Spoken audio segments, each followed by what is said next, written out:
नमस्कार आप सभी को। मैथ्स विद समीर के इस YouTube चैनल पर मैं समीर आपका हृदय से अभिनंदन करता हूं। आज का सेशन हमने यूपी बोर्ड क्लास 9th के लिए रखा है। इसके पिछले वीडियो में हमने परिमेय संख्याओं के बारे में जाना था और एक्सरसाइज के प्रश्नों को देखा था। आज हम अपरिमेय संख्याओं के बारे में जानेंगे। तो आइए जानते हैं अपरिमेय संख्याओं के बारे में।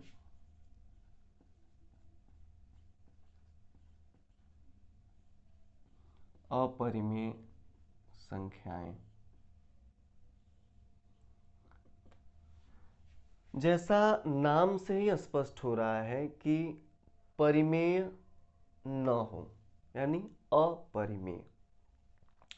परिमेय संख्याओं के बारे में हमने जाना था कि वे संख्याएं जिन्हें हम P/Q या यूं कहें कि अंश बटा हर के रूप में लिख सकते थे, जहां पर हर का मान 0 नहीं हो सकता, वे सभी परिमेय संख्याएं कहलाती थी।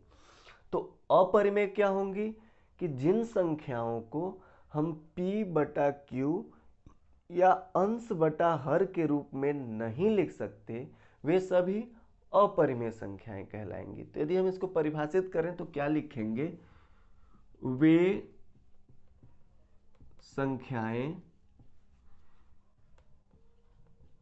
जिन्हें P/Q का मतलब अंश बटा हर, जहां पर Q का मान 0 नहीं हो सकता, यानी हर का मान 0 नहीं हो सकता,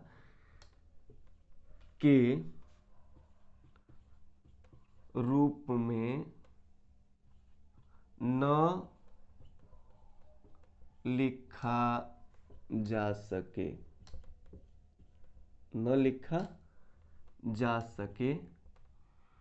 वे सभी क्या कहलाएंगे?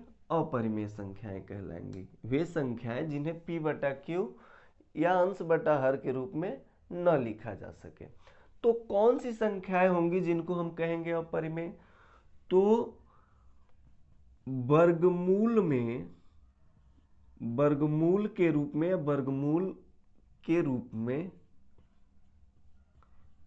में लिखी जाने वाली संख्याओं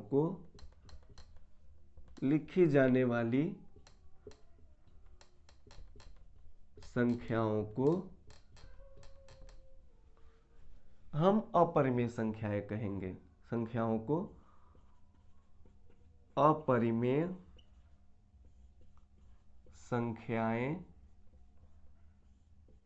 कहेंगे। अब क्या सभी वर्गमूल में लिखी जाने वाली संख्या अपरिमेय कहलाएंगी? तो नहीं। कुछ वर्गमूल में लिखी जाने वाली संख्याएं ऐसी होती हैं जिनका मान परिमेय संख्याएं हो जाती हैं। तो यदि हम इसका उदाहरण यदि जाने तो क्या होगा? इसका उदाहरण एग्जाम्पल, तो कर्ण में, इसको बोलते हैं कर्ण में 2, कर्ण में 3, कर्ण में 5, पाई, ऐसे ही बहुत सारी संख्याएं होती हैं इत्यादि। पाई के बारे में थोड़ा सा जान लेते हैं। पाई का जो मान होता है ना, वह होता है 22/7। यह लगभग इसके होता है 22/7 के बराबर होता है, या 3.14 के आसपास होता है। आगे भी डिजिट्स होते हैं, तो ये लगभग मान होता है, इसलिए हम पाई को अपरिमेय संख्या कहते हैं। यदि केवल 22/7 लिख दिया जाए तो यह एक परिमेय संख्या होगी। तो कर्ण में ये सभी संख्याएं लिखी गई हैं जिनको हम अपरिमेय कहेंगे। तो कुछ एक्सेप्शन या अपवाद ऐसे हैं, जैसे अपवाद में हम लिख लें कि वर्गमूल में सभी लिखी जाने वाली संख्याओं को अपरिमेय नहीं कहेंगे। कुछ संख्या ऐसी हैं, जैसे कर्ण में 4 लिख दें, इसका मान ±2 होगा, जो एक परिमेय संख्या होगी। ऐसे ही कर्ण में 9 लिख दें, इसका मान ±3 होगा, जो एक परिमेय संख्या। कैसी संख्या है? परिमेय संख्या। वर्गमूल में लिखी जाने वाली ये संख्याएं जो होती हैं वह परिमेय संख्या होती है। तो यह अपवाद में होगा, क्योंकि यह एक परफेक्ट स्क्वायर, पूर्ण वर्ग बनाने वाली संख्याएं होती हैं, इसलिए ये संख्याएं पूर्ण वर्ग बनाती हैं, इसलिए इनका जो वर्गमूल होगा वह एक परिमेय संख्या होगा। अब जानते हैं वास्तविक संख्याओं के बारे में कि वास्तविक संख्याएं क्या होती हैं। तो वास्तविक संख्याओं को जानने के लिए हमें परिमेय और अपरिमेय संख्याओं को जानना अत्यंत आवश्यक है। यदि हम परिमेय और अपरिमेय संख्याओं के बारे में नहीं जानेंगे तब तक हम वास्तविक संख्याओं को नहीं जान पाएंगे। तो हम वास्तविक संख्याओं के बारे में जानते हैं। वास्तविक संख्याएं, आइए जानते हैं वास्तविक संख्याएं क्या होती हैं। वास्तविक संख्याएं वे संख्याएं होती हैं जिन्हें हम परिमेय और अपरिमेय संख्याओं को मिलाकर बनाते हैं।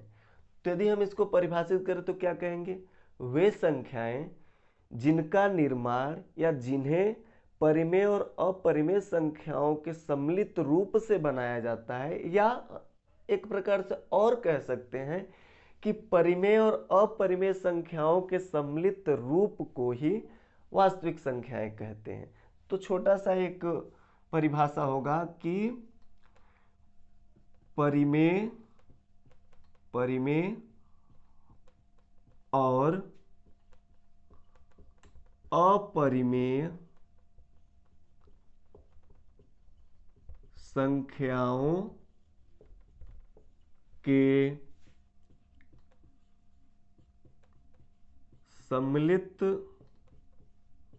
सम्मिलित रूप को वास्तविक संख्याएं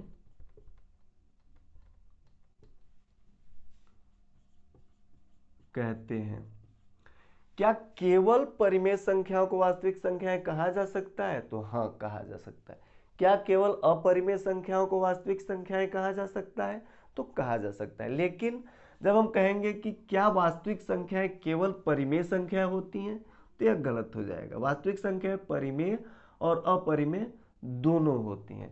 तो यदि हम इसको एग्जाम्पल इसका बताएं तो क्या कहेंगे? जिसमें परिमेय और परिमेय 1/2, 2 भी हो जाएगा, -1/3, करणी में 2, करणी में 3, पाई, और भी ऐसे तमाम संख्याएं आएंगी जो वास्तविक संख्याएं कहलाएंगी। वास्तविक संख्याओं का निर्धारण संख्या रेखा पर किया जाता है। प्रत्येक वास्तविक संख्याओं को हम संख्या रेखा पर प्रदर्शित करते हैं। तो प्रश्न यदि किया जाए जैसे इन संख्याओं को संख्या रेखा पर प्रदर्शित करना आसान है। जैसे हम कहें कि 1/2 को संख्या रेखा पर प्रदर्शित करें तो हम कहेंगे कि यह 0 है, यहां से यहां हमने 1 माना तो 1/2 इनके बीच हो जाएगा 1/2, इनको जोड़ के आधा कर दिया, 1/2 इनके बीच प्राप्त हो गया। तो इन संख्याओं को संख्या रेखा पर प्रदर्शित करना तो बहुत आसान है परिमेय संख्याओं को, लेकिन अपरिमेय संख्याओं को संख्या रेखा पर प्रदर्शित करने के लिए कुछ बातों को जानना अत्यंत आवश्यक है। तो यदि हम प्रश्न करें कि अपरिमेय संख्याओं को संख्या रेखा पर प्रदर्शित कैसे किया जाएगा, तो आइए हम इसको देखते हैं। जैसे हम कहें कि करणी में 2 को संख्या रेखा पर निरूपित करें या प्रदर्शित करें। आइए देखते हैं कैसे प्रदर्शित करेंगे इस प्रकार के प्रश्नों को, या इस प्रकार के प्रश्नों को कैसे हल करेंगे। इस प्रकार के प्रश्न को हल करने के लिए हमको 2 बातों की आवश्यकता होती है, या 2 बातों की जानकारी हमें होनी चाहिए। पहला कि हमें समकोण त्रिभुज पता होना चाहिए, दूसरा हमें पाइथागोरस प्रमेय पता होना चाहिए। और पाइथागोरस प्रमेय जो है, बिना समकोण त्रिभुज को जाने हम पाइथागोरस प्रमेय को नहीं बता पाएंगे। तो इस प्रकार के संख्याओं को निरूपित करने के लिए पाइथागोरस प्रमेय के माध्यम से हम हल करेंगे। तो पाइथागोरस प्रमेय से। और पाइथागोरस प्रमेय किस पर लागू होगा? समकोण त्रिभुज पे। तो हम एक समकोण त्रिभुज यहाँ बना रहे हैं। समकोण त्रिभुज क्या होता है? ऐसा त्रिभुज जिसका एक कोण 90 अंश का होता है समकोण त्रिभुज कहलाता है। तो यह कोण 90 अंश का, 90 अंश हम चाप में देखे होंगे, तो यह 90 अंश हो गया। इसका हम नाम रख रहे हैं ABC। यह जो नीचे वाली भुजा होगी इसको हम आधार कहेंगे। केवल इस कोण के संदर्भ में ये बातें हम कह रहे हैं। इसको आधार, इसको हम लंब कहेंगे जो खड़ी लाइन है BC, और यह जो है भुजा वह कर्ण कहलाएगी। यह पाइथागोरस प्रमेय के माध्यम से हम जानते हैं, जो पिछली कक्षाओं में आपने पढ़ा होगा। तो समकोण त्रिभुज ABC में पाइथागोरस प्रमेय के माध्यम से हम कह सकते हैं कि कर्ण का जो वर्ग होगा ना, वह आधार के वर्ग के और लंब के वर्ग के योग के बराबर होगा। यह फार्मूला होता है जो पाइथागोरस प्रमेय के माध्यम से हम जानते हैं। अब इसी के आधार पर हम अपरिमेय संख्याओं को संख्या रेखा पर प्रदर्शित करेंगे। या तो हम कर्ण ज्ञात कर लें यहाँ से √2 कर्ण में 2 और फिर संख्या रेखा पर प्रदर्शित करें, नहीं तो डायरेक्ट संख्या रेखा पर हम एक समकोण त्रिभुज बनाएं और उसको प्रदर्शित करें। तो हम पहले कर्ण में 2 का मान हम ज्ञात कर लेते हैं कैसे आया है। हम यदि आधार को 1 यूनिट माने और उसका वर्ग कर दें, लंब आधार का वर्ग है, और लंब को भी 1 यूनिट मानकर उसका वर्ग कर दें, तो इसका मान देखें क्या आएगा? 1 का वर्ग 1, 1 का वर्ग 1, इसका मान आ गया 2। तो कर्ण का स्क्वायर जो हुआ वह 2 हुआ। अब जैसे हम जानते हैं कि जब हम स्क्वायर हटाएंगे, वर्ग हटाएंगे, तो बराबर के बाद वाली जो संख्या है वह कर्णी में हो जाएगी या √, में हो जाएगी। तो कर्ण का मान क्या हो जाएगा? कर्ण का मान हो गया कर्णी में 2, जो एक अपरिमेय संख्या। अब हम इसको संख्या रेखा पर देखिए प्रदर्शित करते हैं। इस बीच वाली बिंदु को हमने 0 कहा। 0 के बाईं तरफ का जो भी मान होगा उसको हम -XX कहेंगे, और 0 के दाहिनी तरफ x अक्ष कहेंगे। चूंकि हमको कर्णी में 2 को प्रदर्शित करना है तो ये धनात्मक के तरफ जाएंगे, तो यहाँ से 1 यूनिट हम आधार मान लिया, और यहाँ 1 यूनिट का इस पर लंब भी ड्रा कर दिया, खींच दिया, और यहाँ से इसको मिला दिया, तो एक समकोण त्रिभुज तैयार हुआ। इसका मान कर्णी में 2 हुआ कर्ण का। अब चूंकि यह तो कर्णी में 2 कर्ण का मान हुआ, लेकिन इस कर्णी में 2 को हमको x अक्ष पे दिखाना है कि किस बिंदु पे यह प्रदर्शित होगा। तो हम क्या करेंगे? प्रकार के माध्यम से एक बिंदु यहाँ और पेंसिल से लगी हुई बिंदु को यहाँ पे रखते हुए एक चाप ऐसे खींचेंगे जो x अक्ष पे जाके गिरेगा, और जिस बिंदु पे x अक्ष पे गिरेगा उस बिंदु का पोजीशन वही कर्णी में 2 होगा, जो इस 0 से यहाँ तक की दूरी होगी। तो यह कर्णी में 2 का लोकेशन होगा किसी भी संख्या रेखा पर।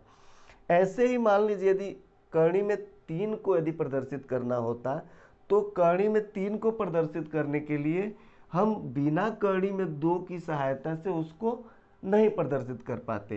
तो यदि मान लीजिए यदि कर्णी में 3 को प्रदर्शित करना है तो सेम यही प्रोसेस करेंगे।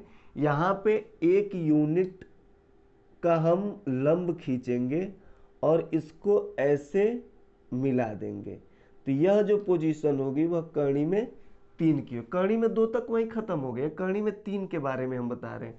फिर यहाँ से प्रकार के माध्यम से एक चाप ऐसे खींचेंगे जो x अक्ष के किसी बिंदु पे गिरेगा, जो कर्णी में 3 का पोजीशन होगा। ऐसे ही कर्णी में 5 को भी प्रदर्शित कर सकते हैं। तो इस प्रकार हम प्रत्येक अपरिमेय संख्याओं को संख्या रेखा पर प्रदर्शित कर सकते हैं दो बातों का ध्यान हमको बिल्कुल रखना है। जब भी हम संख्या रेखा पर अपरिमेय संख्याओं को प्रदर्शित करेंगे तो हमको पाइथागोरस प्रमेय पता होना चाहिए। पाइथागोरस प्रमेय कब लागू होता है ये पता होना चाहिए। पाइथागोरस प्रमेय हमेशा समकोण त्रिभुज पर लागू होता है। यदि त्रिभुज हमारा समकोण नहीं है तब हम पाइथागोरस प्रमेय नहीं बता पाएंगे क्या होता है। तो आइए अब प्रश्नावली के प्रश्नों पर चलते हैं, एक्सरसाइज को हल करते हैं। देखते हैं एक्सरसाइज में कौन कौन से प्रश्न हैं।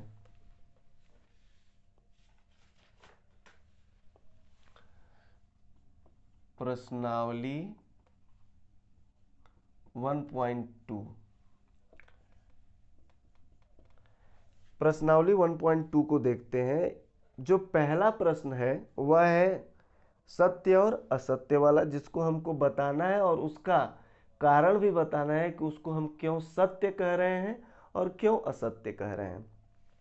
तो जो पहला स्टेटमेंट है, पहला कथन है कि प्रत्येक अपरिमेय संख्याएं वास्तविक संख्याएं होती हैं।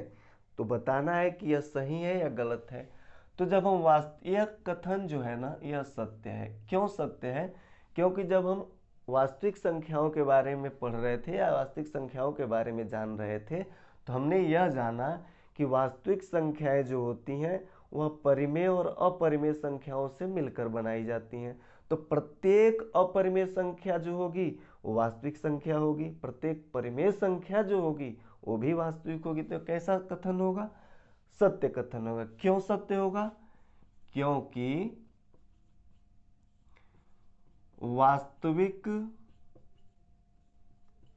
संख्या का निर्माण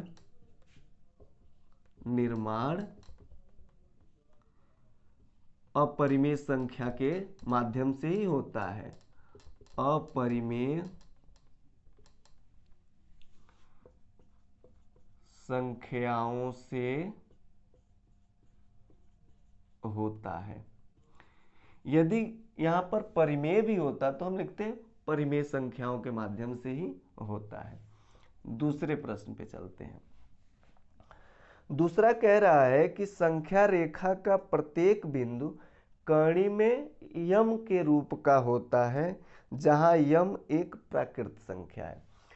कर्ण में यम का मतलब एक अपरिमेय संख्या। तो एक अपरिमेय संख्या को तो हम संख्या रेखा पर प्रदर्शित कर लेते हैं, लेकिन क्या सभी कर्ण में यम के रूप की संख्याओं को हम संख्या रेखा पर प्रदर्शित कर सकते हैं? तो यह हम नहीं कर पाएंगे। कैसा कथन होगा? असत्य कथन होगा। क्यों? क्योंकि मान लीजिए यम हम कह रहे हैं कि एक प्राकृत संख्या है। प्राकृत संख्या या प्राकृतिक संख्या, प्राकृत संख्या है। तो जब हम कर्ण में यम कहेंगे तो यह एक अपरिमेय संख्या होगी, जो कि हम जानते हैं कि प्रत्येक अपरिमेय संख्या को हम संख्या रेखा पर प्रदर्शित कर लेते हैं। लेकिन जैसे ही यम का मान अब संख्या रेखा पर धनात्मक संख्या तथा ऋणात्मक संख्या दोनों को प्रदर्शित करते हैं, तो जैसे ही ऋणात्मक संख्याओं की बात होगी, जैसे ही यदि माइनस यम को प्रदर्शित करने की बात होगी तो माइनस यम को तो प्रदर्शित हम कर ले जाएंगे, लेकिन जब हम इसका वर्गमूल देखेंगे यानी माइनस कर्ण में यम, तो यह जो संख्या होगी वह काल्पनिक संख्या हो जाएगी और काल्पनिक संख्या को हम संख्या रेखा पर प्रदर्शित नहीं कर पाते हैं। इसलिए हमारा कैसा कथन होगा? असत्य कथन। क्यों? क्यों होगा? क्योंकि ऋणात्मक संख्या का वर्गमूल, ऋणात्मक संख्या का वर्गमूल एक काल्पनिक संख्या होती है। इसलिए इसका हम निर्धारण संख्या रेखा पर नहीं कर सकते हैं। तीसरा प्रश्न, तीसरा कह रहा है कि प्रत्येक वास्तविक संख्या एक अपरिमेय संख्या होती है। यह भी असत्य कथन है, क्योंकि वास्तविक संख्याएं जो होती हैं वह परिमेय और अपरिमेय दोनों संख्याओं से मिलकर बनी होती हैं। तो केवल अपरिमेय संख्याओं को तो वास्तविक संख्याएं नहीं कह सकते हैं, तो हम क्या कहेंगे, क्योंकि वास्तविक संख्या परिमेय और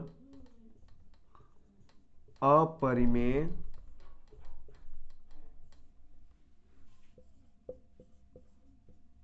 दोनों से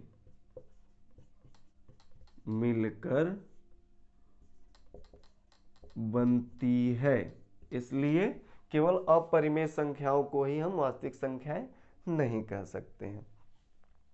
अब दूसरे प्रश्न को इसी पे देख लेते हैं। दूसरा जो प्रश्न है वह कह रहा है कि क्या सभी धनात्मक पूर्णांकों के वर्गमूल अपरिमेय होते हैं? यदि नहीं तो एक ऐसी संख्या का वर्गमूल का उदाहरण दीजिए जो परिमेय हो। हमने जब बताया अपरिमेय संख्याओं को तो उसमें हमने दर्शाया था कि जब कुछ पूर्ण वर्ग वाली जो संख्या होगी और उसका वर्गमूल हम ज्ञात करेंगे तो एक परिमेय संख्या प्राप्त होगी। तो जो ये कथन कह रहा है वह एक गलत कथन कह रहा है, यानी नहीं होगी। क्या सभी धनात्मक पूर्णांकों के वर्गमूल अपरिमेय होते हैं? तो नहीं होते। क्यों नहीं होते? क्योंकि कुछ पूर्ण वर्ग वाली संख्या है, क्योंकि करणी में 9 का जो मान होता है ना ±3 होता है, तथा करणी में 16 का जो मान होता है ±4, ये पूर्ण वर्ग वाली संख्या है जो कि एक परिमेय संख्या है। यह रहा आपका दूसरा प्रश्न। करणी में 4 भी लिख सकते थे जिसका मान ±2 होता और वह भी एक परिमेय संख्या होती। अब क्वेश्चन नंबर 3 पर चलते हैं, देखते हैं क्वेश्चन नंबर 3 क्या कह रहा है। क्वेश्चन नंबर 3 कह रहा है कि दर्शाइए कि करणी में 5 को आप संख्या रेखा पर कैसे निरूपित करेंगे, यह बताना है। यानी दिखाइए कि संख्या रेखा पर करणी में 5 को किस प्रकार से निरूपित किया जा सकता है। यानी करणी में 5 को संख्या रेखा पर प्रदर्शित करना है, संख्या रेखा पर निरूपित करना है, निरूपित करना है। आइए देखते हैं कैसे निरूपित करेंगे। हम जब करणी में 2 को बता रहे थे, करणी में 3 को बता रहे थे, तो हमने 2 बातों को बताया कि जब भी हम किसी भी अपरिमेय संख्या को संख्या रेखा पर प्रदर्शित करेंगे तो पाइथागोरस प्रमेय हमें पता होना चाहिए। पाइथागोरस प्रमेय पता होने के साथ साथ हमें यह भी पता होना चाहिए कि पाइथागोरस प्रमेय हमेशा समकोण त्रिभुज पे ही वर्क करता है। तो हम जानते हैं पाइथागोरस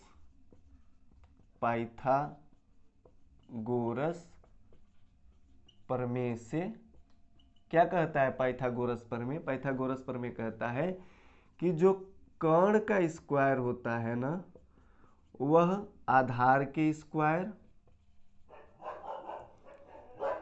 और प्लस लंब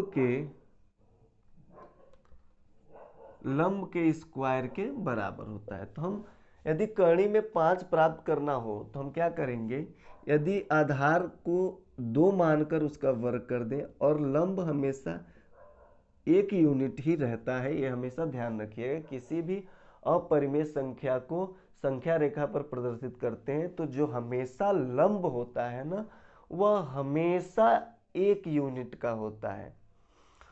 यूनिट कहने का मतलब यदि सेंटीमीटर में हो सेंटीमीटर, मीटर में हो मीटर, किलोमीटर में हो किलोमीटर, तो यूनिट हम कह रहे हैं सभी के लिए लागू होता है।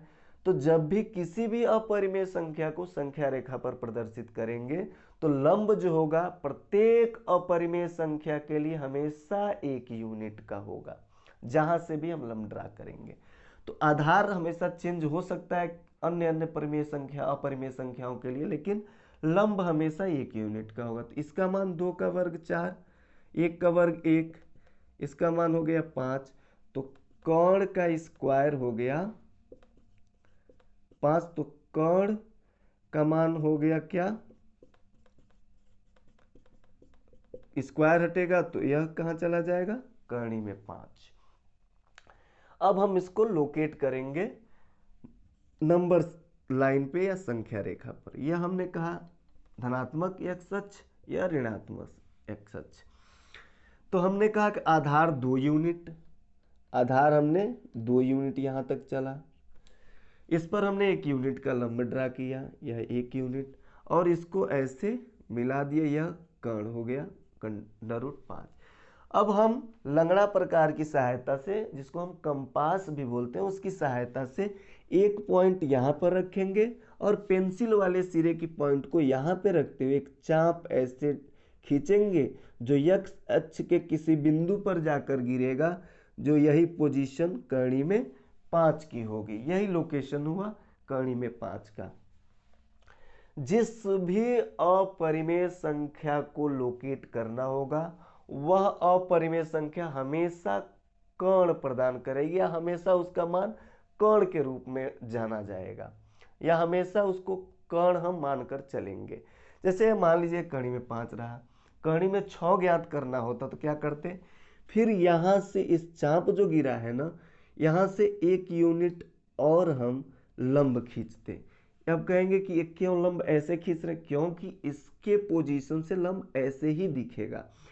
तो यहां से हमने लंब ड्रा किया और ऐसे इसको मिला दिया, यह पोजीशन कर्णी में 6 की हुई, यह कर्ण हुआ 6। अब इसको लोकेट करना एक्स एक्सिस पे कहाँ होगा, एक्स अक्ष पे।